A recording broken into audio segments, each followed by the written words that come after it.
Welcome to Stories with Dice. This is Star Trek Magellan, a Star Trek Adventures 2nd Edition actual play podcast. If you're enjoying our actual plays, please subscribe to Stories with Dice so you'll never miss an episode. Don't forget to rate and review us. It really helps others discover the podcast. Follow us on social media to stay updated. You'll find the relevant links in the description of each episode.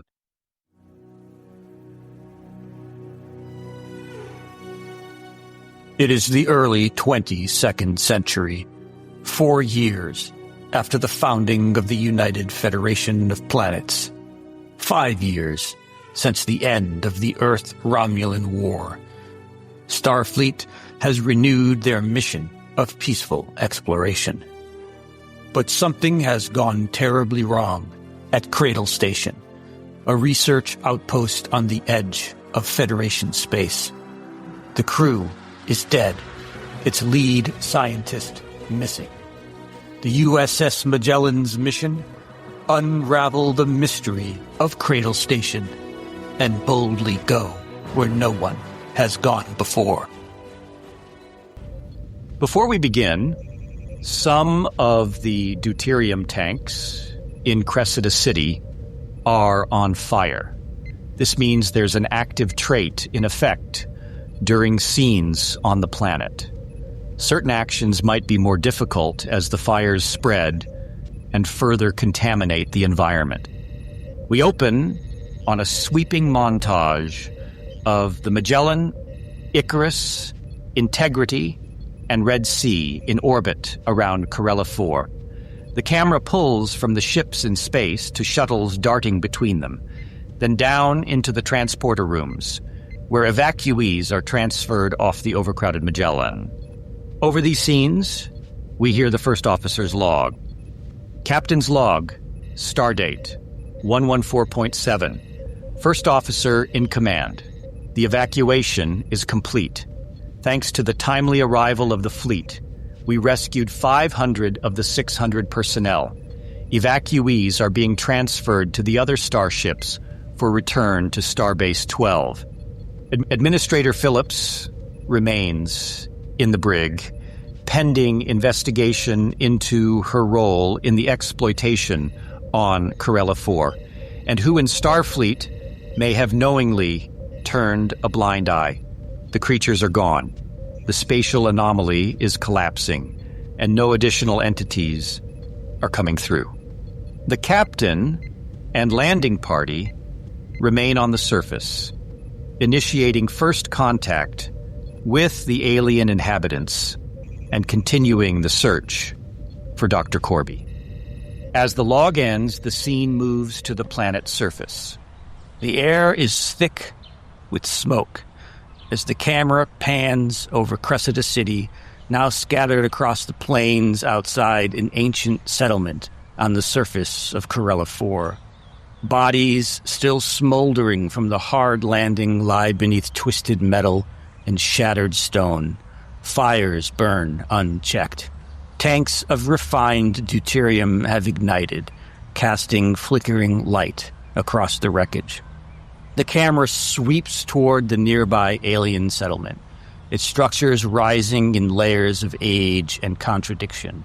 Cobblestone streets threading between stone buildings laced with advanced alloy. Scans have confirmed what the eye can only guess. This place was built, in part, from the remnants of an ancient starship. We linger on the shuttle pod Falero, grounded and damaged in the street. It won't fly again without repairs.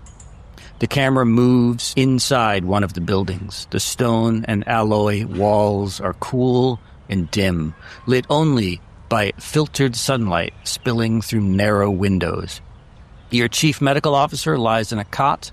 Beside him, Commander Travis, his mother, works in silence, her hands moving with practiced care as she administers first aid to her son. Across the room, the leader of the local inhabitants stands watch. A tall reptilian humanoid, cloaked in woven cloth and layered metal. He says nothing, but it's clear from his body language. He does not trust you. He's stable for now, Commander Travis says, but we should get him to a sickbay. Then she glances toward the reptilian figure watching from the other side of the room. Her voice shifts as the universal translator renders her words into a series of clicks, glottal stops, and deep resonant tones. You can trust them, Thesson. They're not like the miners. The alien gazes from Commander Travis to the rest of you. Aren't they? They helped miners. They brought the city down almost on top of us, and now it burns with poison. They did not come to our aid. They came to aid their own kind, and he points at your chief medical officer. Did not know that you were in danger down here.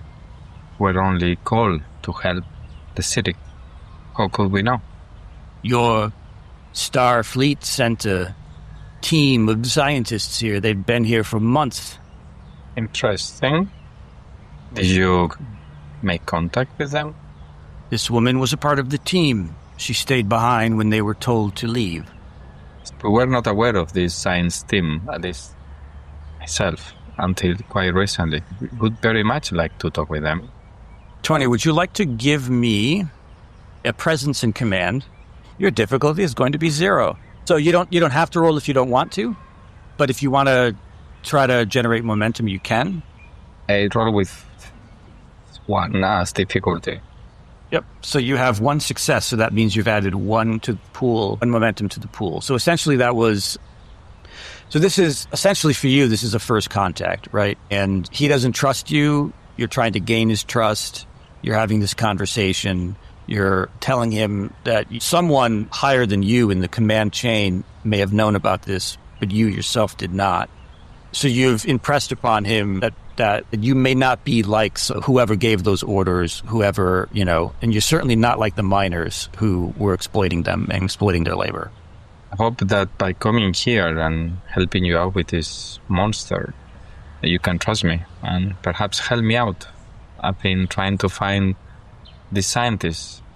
I'm afraid that they might be in danger.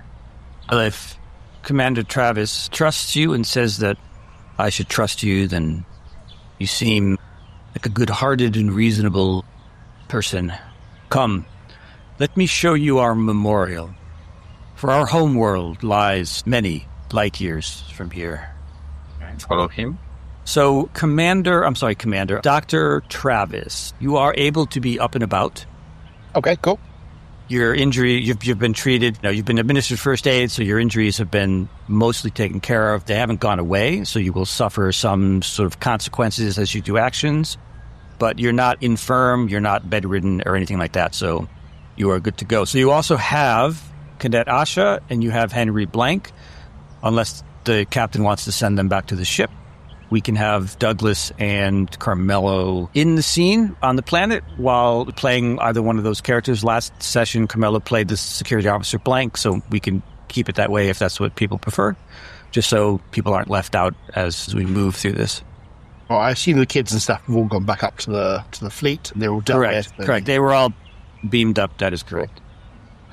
Well, I guess after sort of like being treated and hugging my mum and, just generally being worried for her, as soon as I find she's fine, then I'll obviously just follow along with them. Okay, so he leads you through the winding streets between, low stone dwellings into a wide circular plaza, cobbled with dark volcanic stone and ringed by arching columns etched with this strange alien script.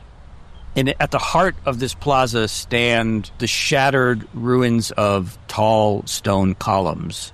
And he tells you, Captain, this is the Remembrance Circle, a place where we gather to speak aloud the stories of our ancestors, to preserve the great exodus of our people from our home world.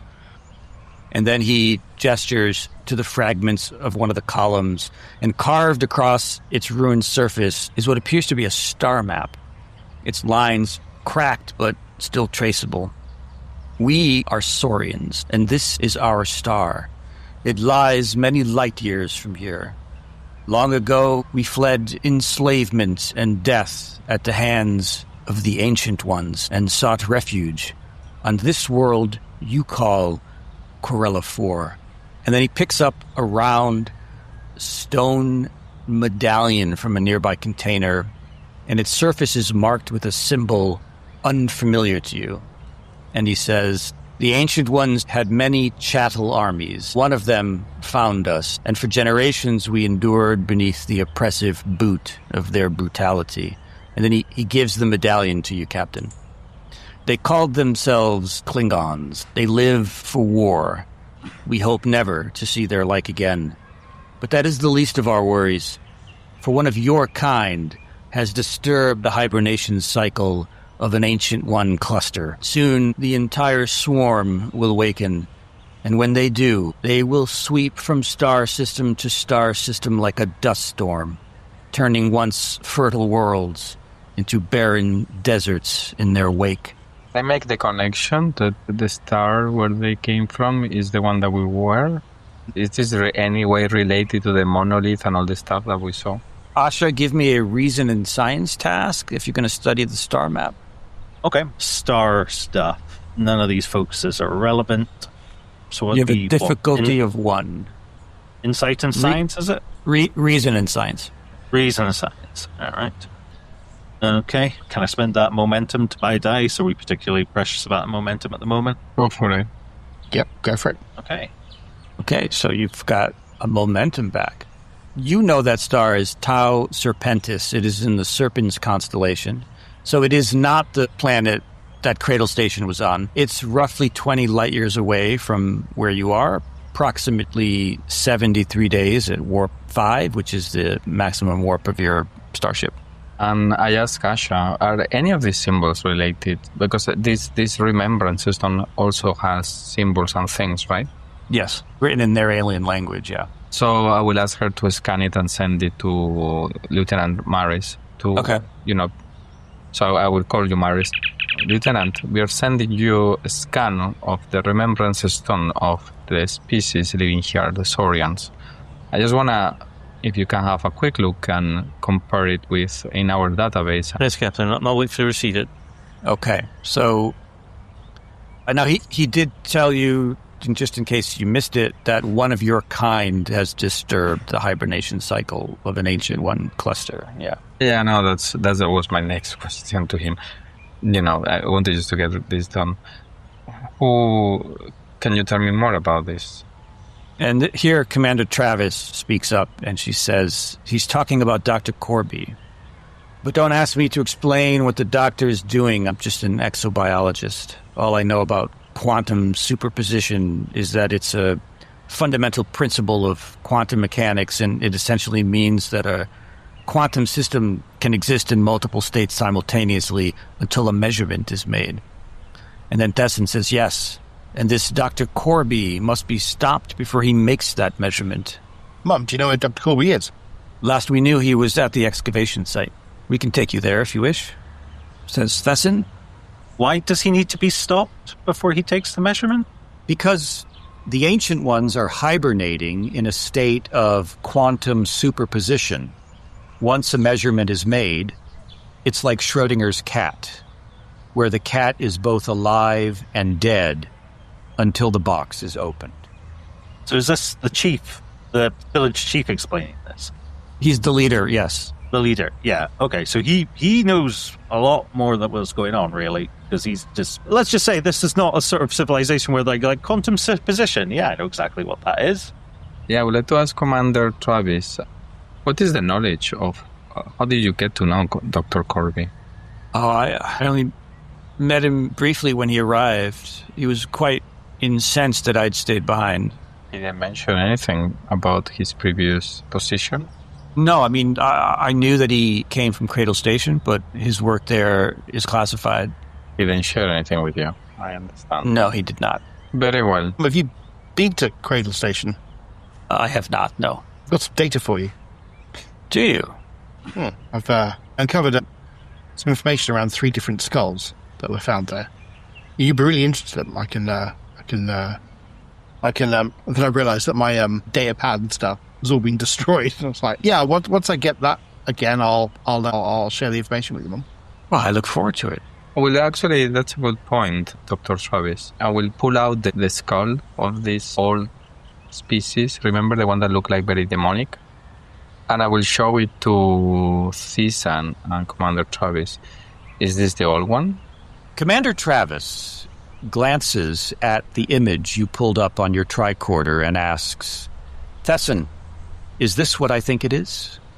Thesson examines it and replies, yes. This is the skull of what we call the Ancient Ones. There's a complete specimen at the excavation site.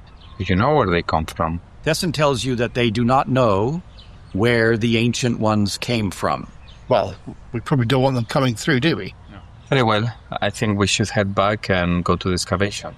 So we're going to lose this momentum as we switch scenes to the excavation site. Is there anything, Douglas, that Asha wants to use it for? I guess while we're going to the camp, I'll ask them for like the history of his people, because that seems quite interesting. Like how did they get here? If this is not like where they came from, why are they here? What happened to the ship? So as you're walking into the jungle to the excavation site, Would I command Lieutenant Maris to be with us as chief scientific officer? I think we might need him. I mean, I will let Asha perhaps finish this discussion that we are having. And then send her back? Okay. Yeah, and send her back and get Lieutenant Maris.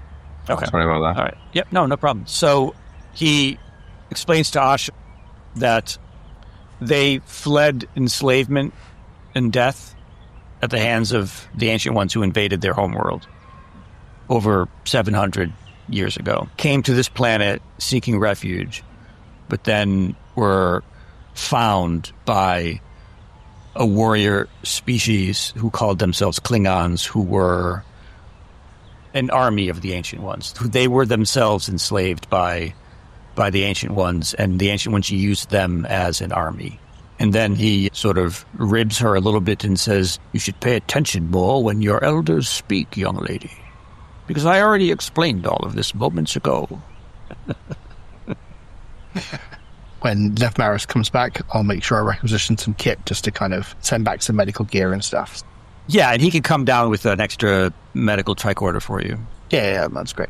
So Asha gets beamed away after Thesson scolds her just a little bit, jokingly, of course.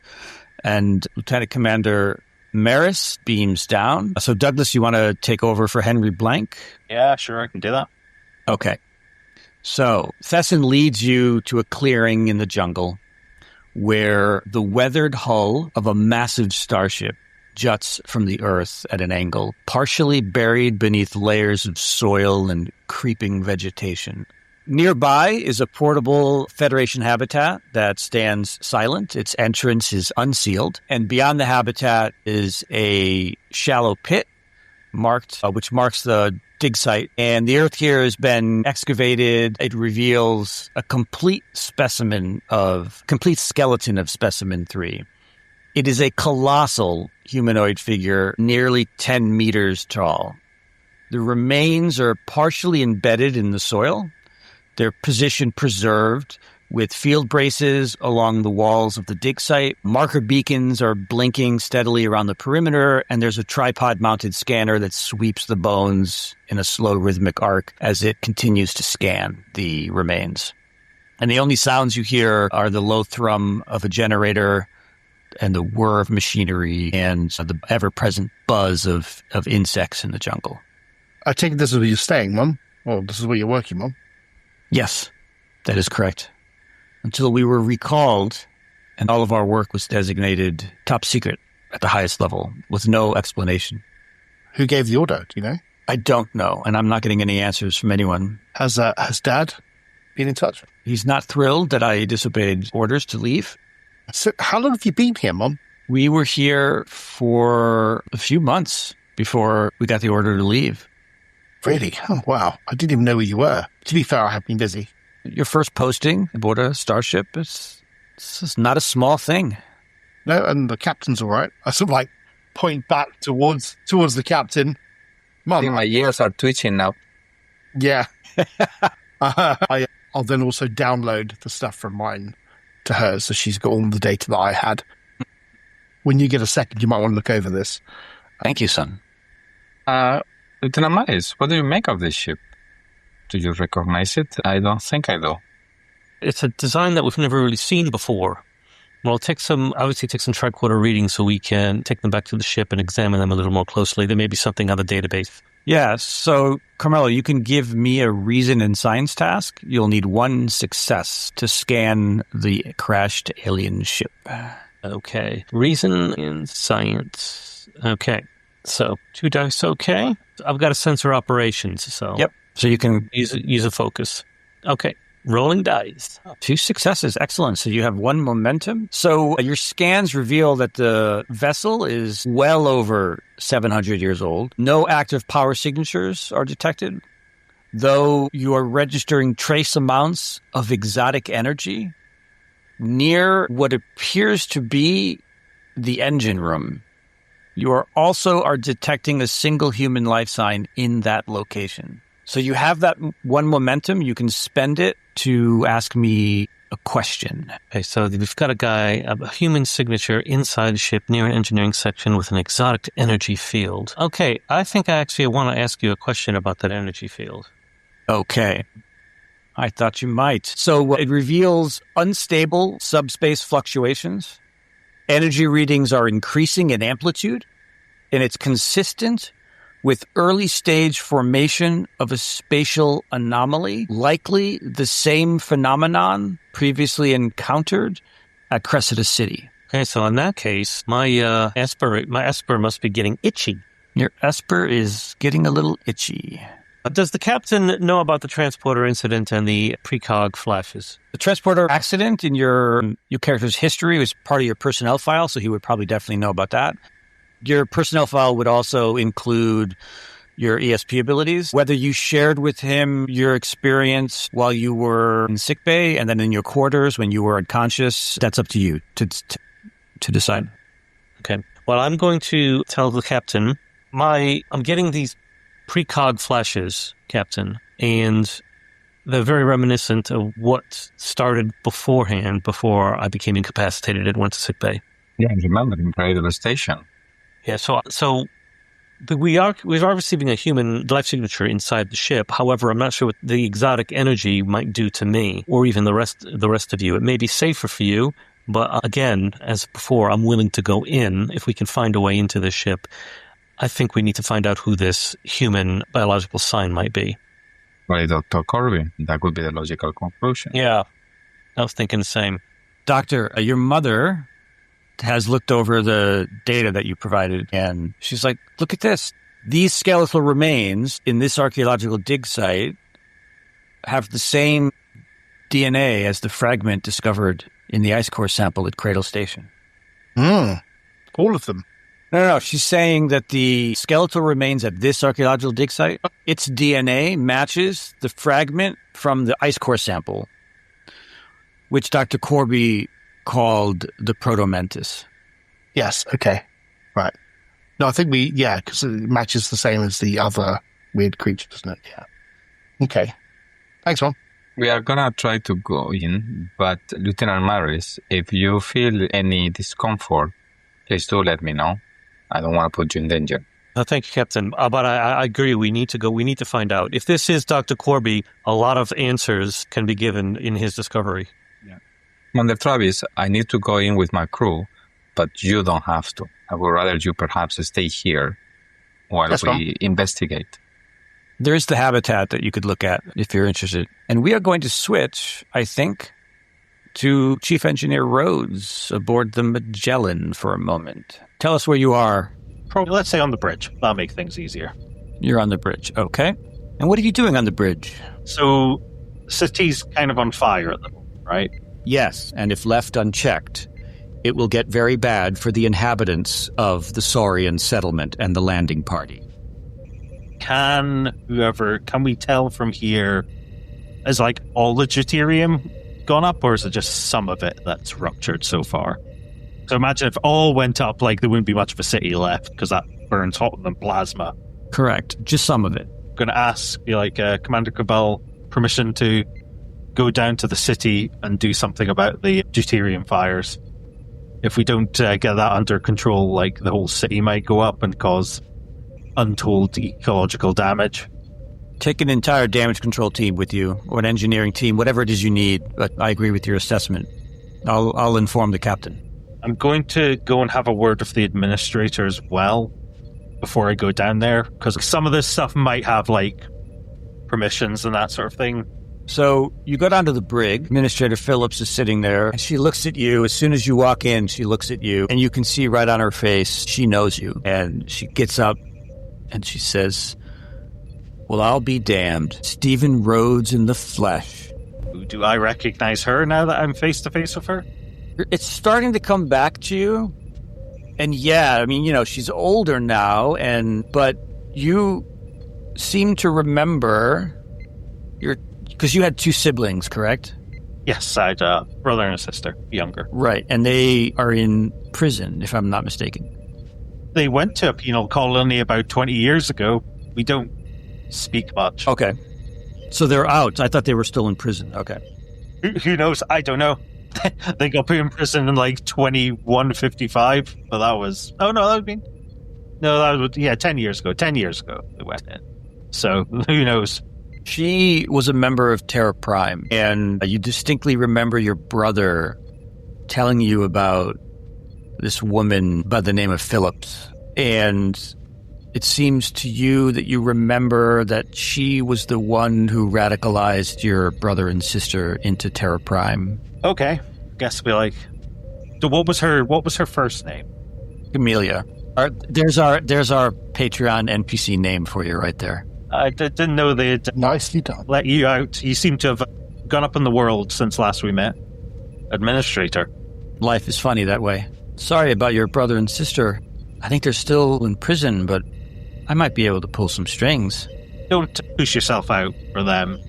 They did something and they need to pay the price for what they did, unfortunately. But I'm not here to reminisce about past. How has anyone told you what's been going on outside the cell? No, of course not. How are my people? We managed to get 500 out. Unfortunately, we lost 100. Those aren't bad numbers.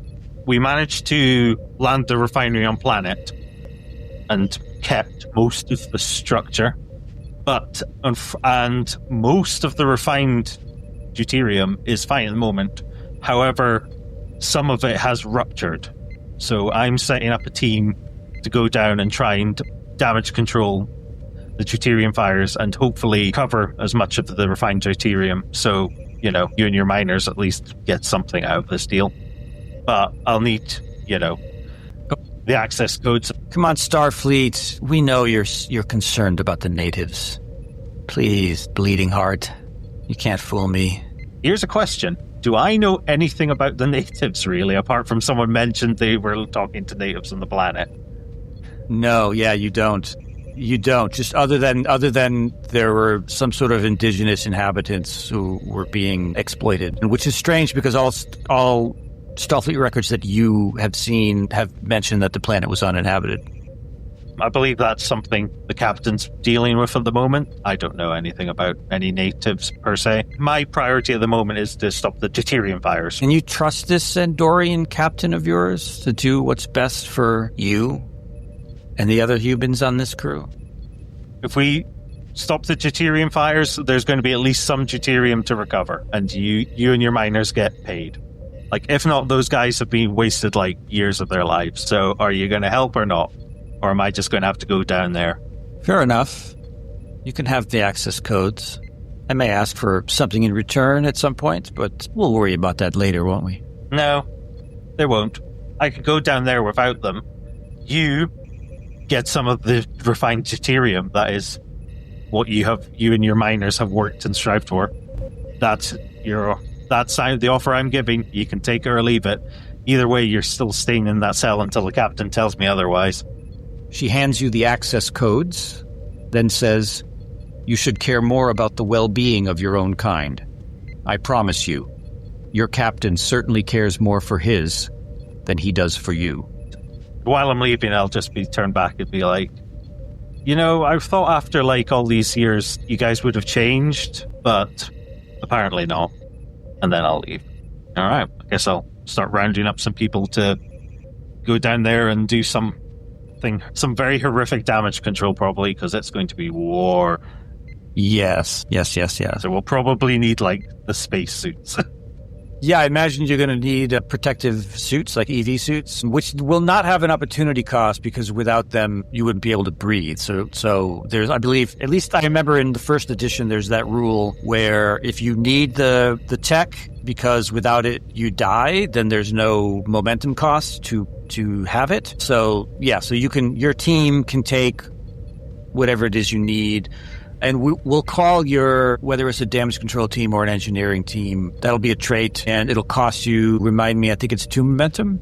Yes, but we don't have any, so I guess I'll just give you threat. Or else I'm going down there solo, and that is a bad idea. That is a bad idea. Because if I get stuck under a beam or something like that, I'm losing my leg and getting the beam stuck inside me, like Pog.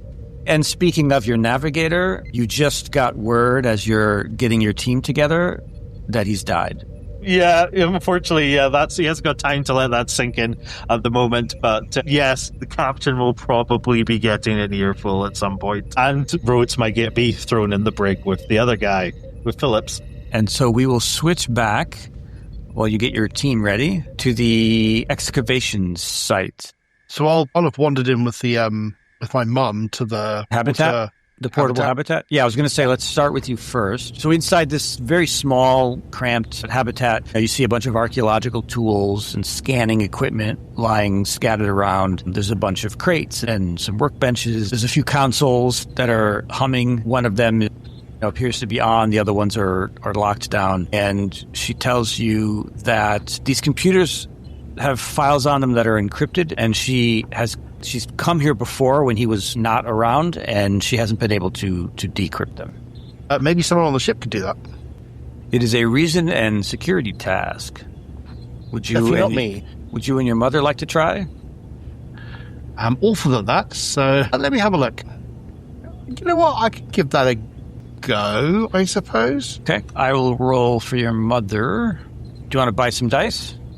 I've got no momentum. I don't really want to give you any more threat. You've got enough.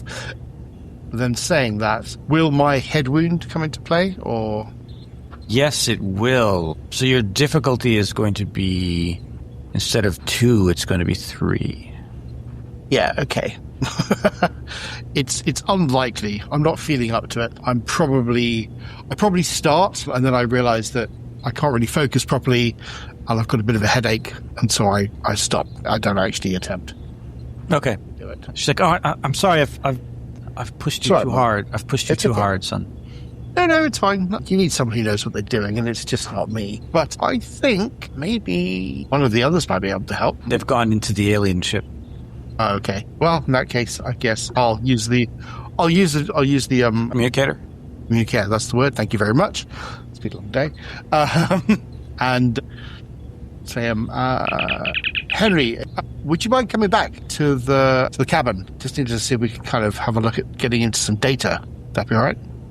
Okay. Henry will turn to the captain and look at him in a sort of, is that okay expression? That's all right. Please take care of them.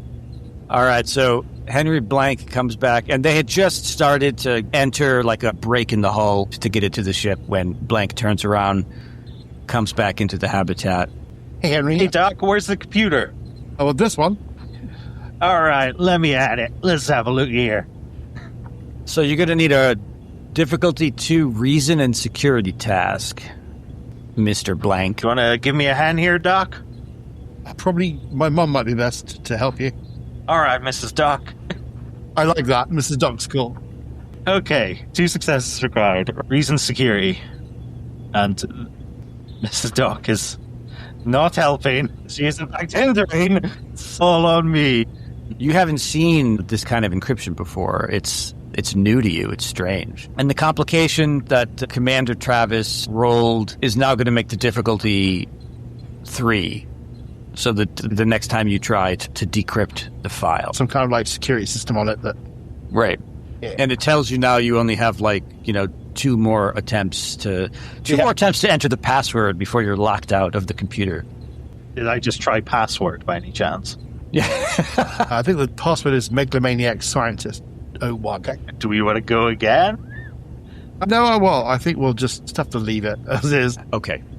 We will now switch scenes to the inside of the alien spacecraft. You step through this break in the hull, and you enter these towering corridors that stretch in every direction, clearly built for a crew as massive as that Specimen 3 skeleton that you saw outside. There's corroded metal archways overhead, tangled with roots and hanging vines. Faded markings line the walls, and some indecipherable text worn by centuries. Your tricorders register faint traces of that exotic energy that Lieutenant Commander Maris picked up earlier. And as you push deeper, following those readings, they sharpen. There's definitely a subspace distortion forming, and there's a low-level quantum flux. And these are the telltale signs, and you know this, Maris, that a spatial anomaly is forming. And it leads you into the heart of the ship. And the corridor opens into this immense chamber, which looks like it might have been the engine room at one point.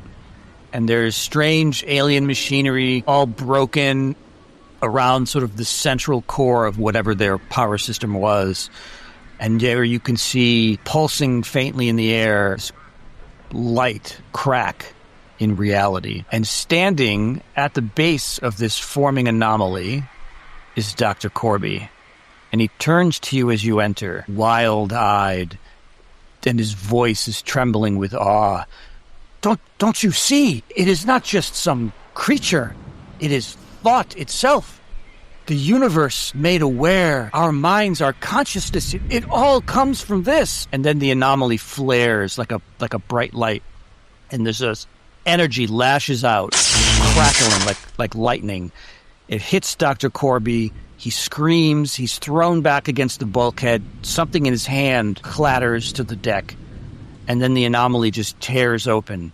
And dozens of these tentacled creatures slither through. Their forms are pulsing. They pile one upon another, layering into a single shape. A humanoid figure. They're creating a humanoid figure with tendrils across its shifting skin. And then the last few organisms sort of slide into place like a puzzle forming in front of you. Shaping eyes, a nose, a mouth, and it stares at you. Does it have the shape of this skull? No, this is more reminiscent of those tentacled creatures that attacked Cressida City and the one that was rampaging through the streets on the planet. But it's different. It looks almost humanoid. What are we looking at, Lieutenant Maris? I pull out my gun, my phaser. It is something that is from outside our universe. I need to get out of here. Well, what are we tapping into? And I look at Dr. Korby. Is this creature doing anything to this? No, it's just staring at you, and it appears to be making some kind of noise.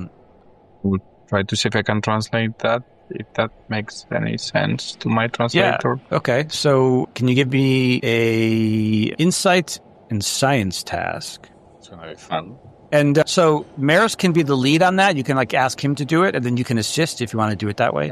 He wanted to get out. So he does want to get out, yes. And I have spent threat so that he's feeling overwhelmed at the moment in his mind. You will just do it. Okay, so Carmela, have you run out of the room?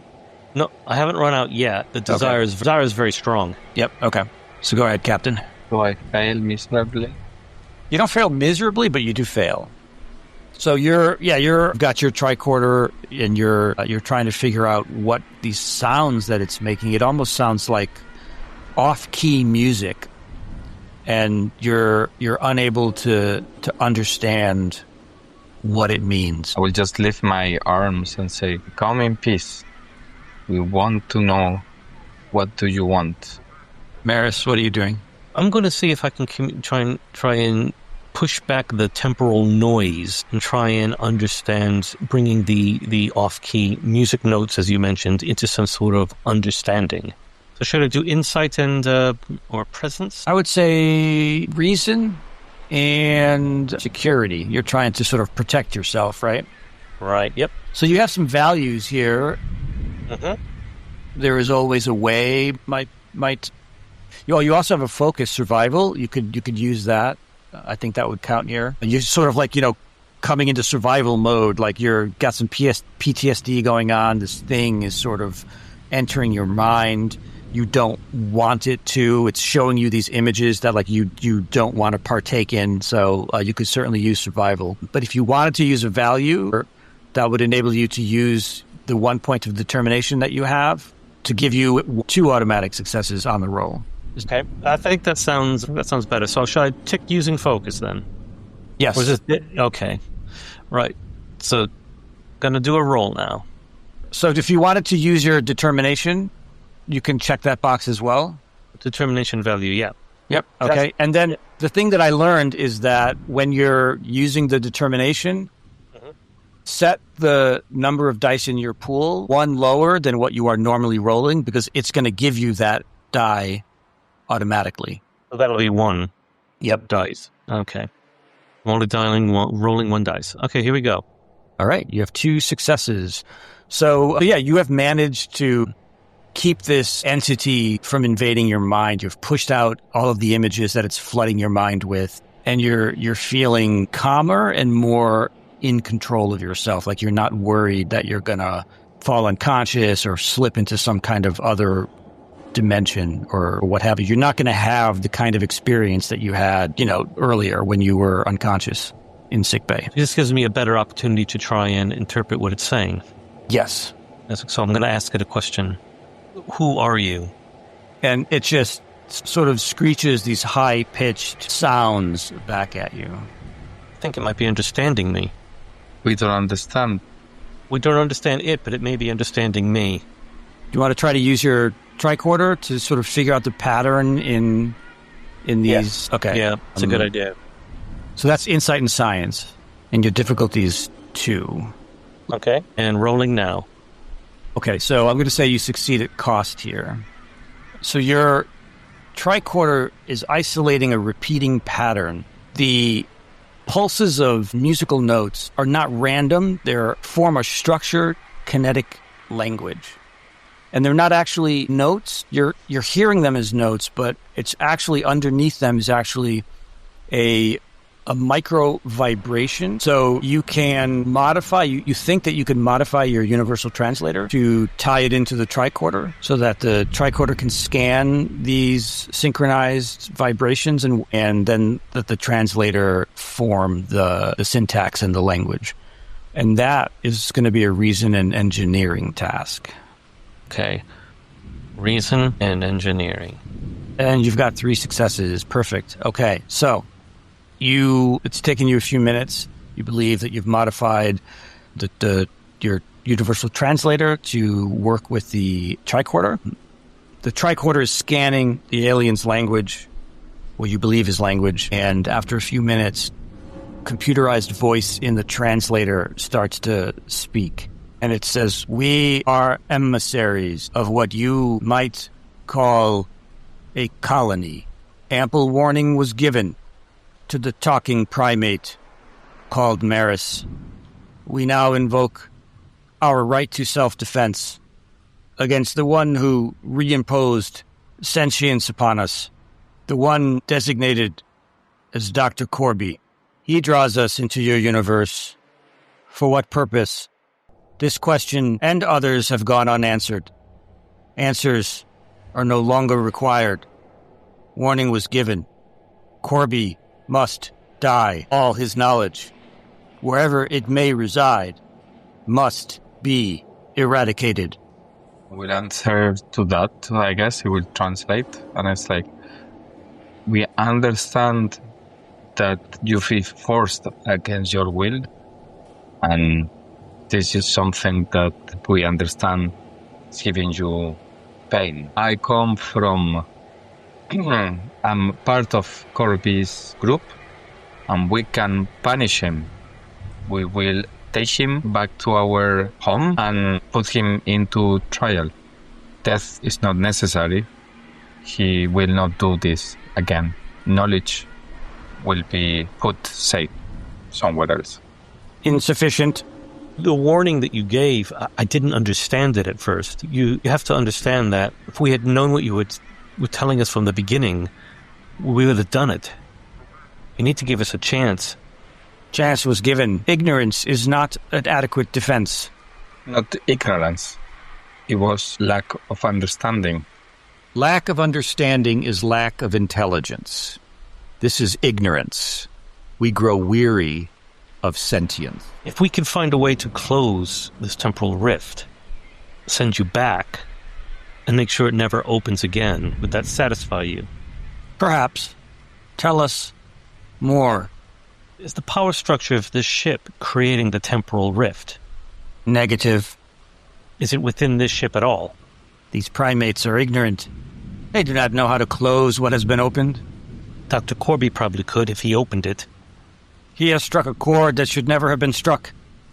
And they have heard it. The song of awakening. A cluster, deep in the darkness of slumber. But their time, in that dark sleep, is nearly over.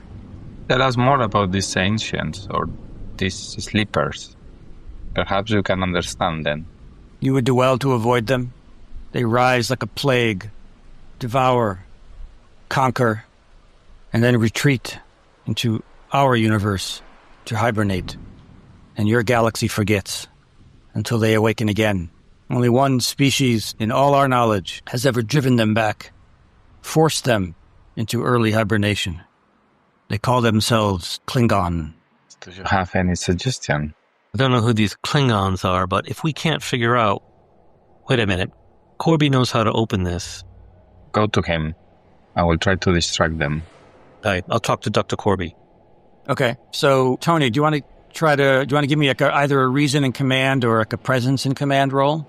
Yeah, that's fine. I'm just trying to keep them distracted, trying to understand, Let me just roll first. Oh, I'm rolling like a garbage. Yay! Okay, you can give me a roll if you wish. You need 0 successes. And I get 2. You have 2 momentum. Okay, so Lieutenant Maris, you go to Dr. Korby. He's unconscious, and there's a device that fell out of his hand that is by his body. So I picked this device up, and he was holding this. You've read about devices like this before, but you've never seen one. It's an ancient Orion artifact, a portable spacefold manipulator. Somehow, Dr. Korby must have gotten it working. So he's using some ancient technology. If you want to spend a momentum, I can give you a little bit more information about this device. Yeah, absolutely. I need that information. These manipulators were known to weaken the fabric of space-time itself, causing unstable anomalies to appear and shift, seemingly at random, sometimes moving across whole sectors of space. We're going to pause there for a minute, lose this momentum, go back to Mr. Rhodes. You've beamed down to the surface with a team of damage control team, engineering team, what have you. Tell me what you're doing. Okay, so are we beamed into the city?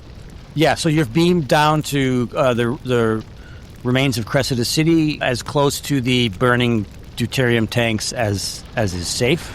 You're in protective gear, breathing gear. You have all that. You have all of that available to you. Okay, so from what I remember, deuterium needs to be sub-zero temperatures. I think it needs. So I would imagine maybe they have some sort of liquid nitrogen or some sort of thing that they use for cooling.